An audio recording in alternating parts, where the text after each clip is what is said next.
ഇനി വേൾഡിന് ആവശ്യം വിവരമുള്ളതോട് കൂടി സ്കിൽസ് ഉള്ള ആളുകളെ.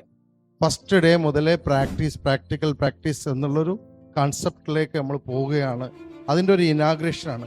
ആ ഇനാഗ്രേഷൻ നടത്തുന്ന വ്യക്തി അദ്ദേഹം പാരലൈസ്ഡ് ആയിരുന്നു, ഒട്ടും ബെഡിൽ നിന്ന് എഴുന്നേൽക്കാൻ പറ്റാത്ത ഒരാളാണ്. He took A challenge. ആ ചലഞ്ച് ബ്രിഡ്കോ ഏറ്റെടുത്തു. ഈ കുണ്ടോട്ടി ബ്രിഡ്കോ വലിയ പ്രത്യേകത ഉള്ള ആൾക്കാരാണ്. ഇപ്പോൾ ഡൽഹിയിൽ ഞങ്ങളൊരു ടെക്നീഷ്യൻ ഉണ്ട്. ആ കുട്ടി ചെവി കേൾക്കൂല, അതുകൊണ്ട് സംസാരിക്കില്ല. But is doing chip level repairing also. അദ്ദേഹം ഇപ്പോൾ അവിടെ വർക്ക് ചെയ്തുകൊണ്ടിരിക്കണം. എന്ന പോലെ ഇദ്ദേഹം നമ്മൾ കരുതുന്ന പോലെ ഒന്നല്ല, 100,000 മേലെ ഫോളോവേഴ്സുള്ളൊരു ഇൻഫ്ലുവൻസറാണ്, ഒരു ബ്ലോഗറാണ്. അദ്ദേഹം ബ്രിഡ്കോയിൽ പഠിക്കുകയാണ്.